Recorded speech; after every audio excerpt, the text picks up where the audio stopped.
Good morning students. ఈరోజు మనము స్ఫూర్తి ప్రదాత మగ్దూమ్ మొహియుద్దీన్ గురించి నేర్చుకుందాము.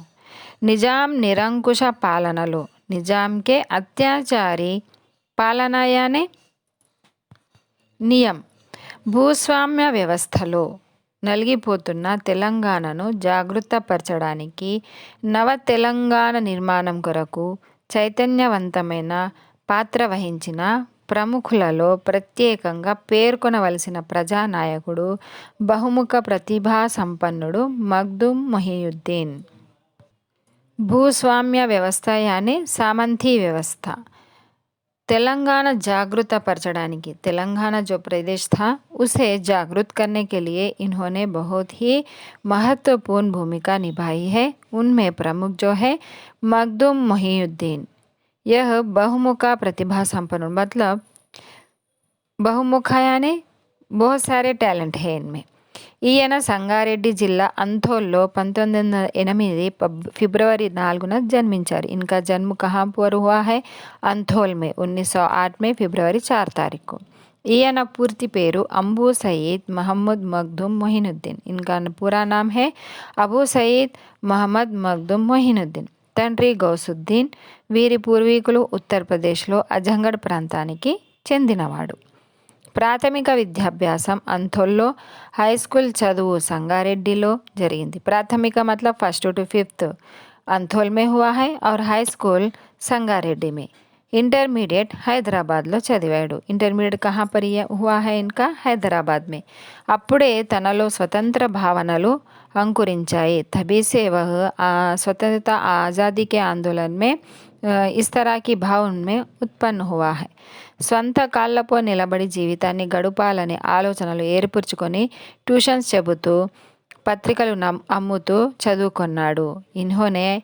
तभी से इन्होंने यह सोचा कि मुझे अपने पैरों पे खड़े होना है और वह आत्मनिर्भर बन गए। तभी से वह ट्यूशन्स पढ़ाते थे और पेपर बेचते हुए अपनी पढ़ाई पूरी की है उन्होंने। వీరి రచనా వ్యాసంగం 1933లో పచ్చశాలువ पीली दुशाल अने कविता खंडिका तो प्रारंभమైంది। पहली जो पत्रिका रचना है इनकी पीली दुशाल, उस कविता से इनका प्रारंभ हुआ है। 1937లో ఉర్దూ నాటకాలు అనే విషయం మీద పరిశోధక వ్యాసం రాసి ఉస్మానియా यूनिवर्सिटी నుంచి ఎంఏ పట్టం పొందినాడు। ఎంఏ के लिए इन्होंने क्या लिखा था? किस पे इन्होंने खोज किया? उर्दू नाटकालू नामक विषय पर इन्होंने खोज किया और परिशोधना यानी खोज करना। तब उन्होंने पीजी का पट्टा प्राप्त की है। వెంటనే ఆయనకు సిటీ కాలేజీలో उर्दू లెక్చరర్ ఉద్యోగం వచ్చింది। उसके बाद ही उन्हें सिटी कॉलेज में लेक्चरर का जॉब मिल गया।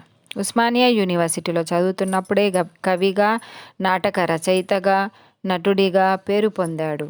तभी उस्मानिया से ही उन्होंने एक कवि की तरह और एक लेखन रचयिता की तरह और एक नाटककार की तरह उन्होंने नाम कमाया है। बेर्नाडू शा नाटकानी होश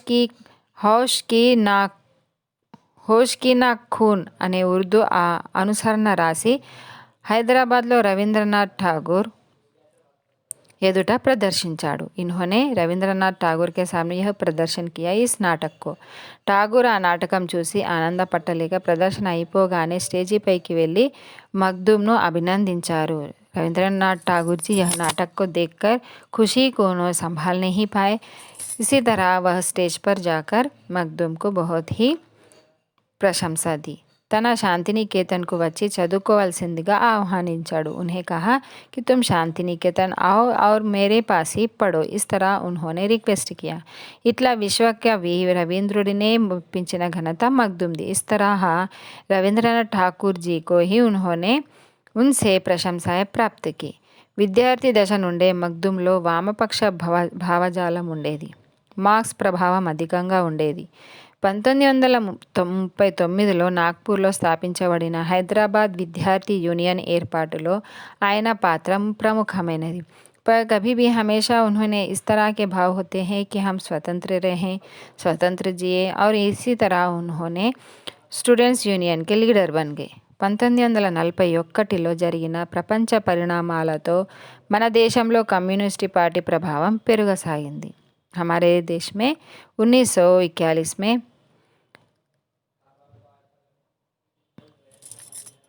కమ్యూనిస్ట్ పార్టీ का ज़्यादा असर होने लगा. तब ఇందులో భాగంగా నైజాం రాష్ట్రంలో కమ్యూనిస్ట్ పార్టీ కార్యకర్తలు తెలంగాణ పల్లెల్లోకి వెళ్ళి ప్రజలను చైతన్యవంతులను చేయడం మొదలుపెట్టారు. చైతన్యవంతులు అని గతిశీల్ కర్నా, ఉన్హే జ్ఞానోదయ కర్నా. మగ్దూమ్ తాన చేస్తున్న లెక్చరర్ ఉద్యోగానికి రాజీనామా చేసి పూర్తి స్థాయిలో కమ్యూనిస్టు ఉద్యమానికి అంకితమైనాడు. जब वह सिटी कॉलेज में लेक्चरर की तरह काम करते थे, उस नौकरी को छोड़कर उन्होंने इस कम्युनिस्ट पार्टी में भाग ले लिया. హైదరాబాద్ సంస్థానంలో ముఖ్యంగా తెలంగాణలోని ప్రతి జిల్లాలో, తాలూకాలో, గ్రామంలో జరిగే సభలలో పాల్గొని ఆనాటి ప్రభుత్వ నిరంకుశ పాలనను,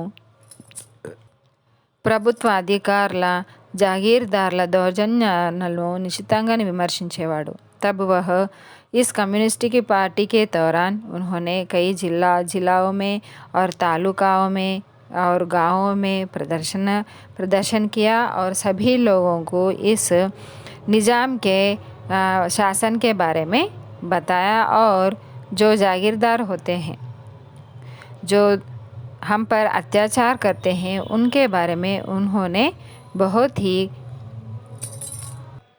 इस तरह उन्होंने लोगों को उसके बारे में बताया था. భారత స్వాతంత్ర సమరంలో పాల్గొనవలసిందిగా ప్రజలను उद्बोधिंचेवाड़ू. भारत के आज़ादी के आंदोलन में भाग लेने के लिए सभी को वह उत्साह भरते थे, प्रेरणा भरते थे. ఆయన ఉపన్యాసం వినడానికి ప్రజలు వేల సంఖ్యలో వచ్చేవారు. उनके भाषण सुनने के लिए कई लोग आते थे, हज़ारों में लोग आते थे. నానాటికి రాష్ట్రంలో మగ్దుమ్కు పెరుగుతున్న పలుకుబడిని, ప్రఖ్యాతిని చూసి ప్రభుత్వం సహించలేకపోయింది. उनके विकास को देखकर वह शासन निजाम का शासन देख नहीं सका और वह బ్రిటిష్ ప్రభుత్వాన్ని విమర్శించినందుకు అరెస్ట్ చేసి 3 నెలలు జైలు శిక్ష విధించింది. इस तरह वह शासन ने क्या किया, जो अंग्रेज़ों के विरुद्ध भाषण देने के कारण उन्हें अरेस्ट कर 3 महीने तक उन्हें जेल में कैद किया. 1944-46 మధ్య కాలంలో కార్మికుల రక్షణ కోసం చట్టం చేయడానికి పోరాటం చేశాడు. ఎన్నో కార్మిక సంఘాలను స్థాపించి కార్మికుల సంక్షేమం కోసం కృషి చేసిన మహనీయుడు మగ్దూమ్. श्रमिकों के रक्षक के लिए इन्होंने एक शासन को बनाया है. वह 1984 के साल में यह बनाया गया था और उन्होंने श्रमिकों के लिए बहुत ही मेहनत की है कि उनके सब चीज़ के सहूलत मिले. భారతదేశానికి స్వాతంత్రం లభించిన తర్వాత హైదరాబాద్ సంస్థానం భారతదేశంలో విలీనం కావాలని ఇక్కడ రాజకీయ పక్షాలని పెద్ద పెట్టున ఉద్యమం లేవదీశాయి. हमारे भारत देश को जब अंग्रेज़ों से आज़ादी मिली तो हैदराबाद को भी भारत देश में मिलाने के लिए सभी ने बहुत ही तरह यहाँ ఉద్యమం యానే ఆందోళన్ కి. కమ్యూనిస్ట్ పార్టీ ప్రముఖ నాయకుడైన మగ్దూమ్ ఈ ఉద్యమంలోనూ పోరాటంలోనూ ప్రముఖ పాత్ర నిర్వహించాడు. उसी तरह मखदूम जी हमारे भारत देश में हैदराबाद को मिलाने के लिए उन्होंने बहुत ही प्रमुख पात्र मतलब यह आगे रहकर यह आंदोलन किए थे. 1948 సెప్టెంబర్ 17న పోలీస్ చర్యతో హైదరాబాద్ సంస్థానం భారత యూనియన్లో విలీనమైంది. 1948 में हैदराबाद भारत में विलीन हो गया मतलब मिल गया. తదనంతరం కమ్యూనిస్ట్ పార్టీ సార్వత్రిక ఎన్నికల్లో పాల్గొనడం మగ్దూమ్ హుజూర్ నగర్ నియోజకవర్గం నుంచి శాసనసభకు ఎన్నికైనాడు. उसके बाद कम्युनिस्ट पार्टी मतलब ये राजनीति में इलेक्शंस में ठहरना और वहाँ से शासन सभा असेंबली के लिए यह సెలెక్ట్ हो गए. తర్వాత 1957లో శాసనసభ మండలి సభ్యుడిగా ఎన్నికై ప్రతిపక్ష నాయకుడిగా పనిచేసి ఉత్తమ ప్రజాప్రతినిధిగా ప్రఖ్యాతి పొందాడు. ప్రజాప్రతినిధి అనే ప్రజాకి मतलब ప్రజాకి సేవా करने वाले. అసెంబ్లీలో మాట్లాడినా, కార్మిక సంఘాలలో మాట్లాడినా ఆయన వాగ్ధాటికి ఎదురుండేది కాదు. జబ్ भी यह बात करते थे, इनकी बात के लिए कोई मतलब इनके बातों को कोई ठुकरा नहीं सकता था. इस तरह वह बात करते थे. मखदूम असंख्याक गेयाలను రచించిన कवि. बहुत सारे पद्यों की इन्होंने लेखन किया है. कवि भी है और रचयिता भी है, రచనాకార్ भी है. వీరి రచనలో ముఖ్యంగా చాంద్, తారాం కోబన్, ఆజాదీ వతన్, హవేలీ, మేత కా గీత్, సిపాయి, అంధేరా, రాత్ కే 12 బజే, జంగ్ హే జంగే ఆజాదీ, సురక్ సవేరా లాంటి ఎన్నో కవిత ఖండికాలు ఆనాటి ప్రజానికాన్ని ఉర్రూతలూగించిన రసగులికలు. మగ్ధూమ్ మంచి హాస్యప్రియుడు. హాస్యప్రియుడు మతలబ్ హసీ మజాక్ కర్నే వాలే. ఎప్పుడూ నవ్వుతూ నవ్విస్తూ సరదాగా ఉండేవాడు. హమేషా హసాతే థే ఔర్ హస్తే థే. హైదరాబాదు రాష్ట్ర అసెంబ్లీలో బూర్గుల రామకృష్ణారావు ముఖ్యమంత్రిగా ఉన్నప్పుడు పూల్చంద్ గాంధీ ఆరోగ్య మంత్రి, ప్రతిపక్ష నాయకుడైన మగ్ధూమ్ ఆ శాఖలోని లోపాలను ఎత్తిచూపుతూ పూల్చంద్ కాంటే బహుత్, పువ్వులు కొంచెం ముల్లేమో ఎక్కువ అనే ఛలోక్తి విసిరి గాఢమైన విషయాన్ని కూడా సున్నితంగా హాస్యాన్ని జోడించి చెప్పారు. మగ్ధూమ్ షాయరే ఇంక్విలాబ్ అనే బిరుదు కూడా ఈయన పొందాడు. నీతికి, నిజాయితీకి, ఆశయ పటిమకు, నిస్వార్థ సేవకు మారుపేరు మగ్ధూమ్.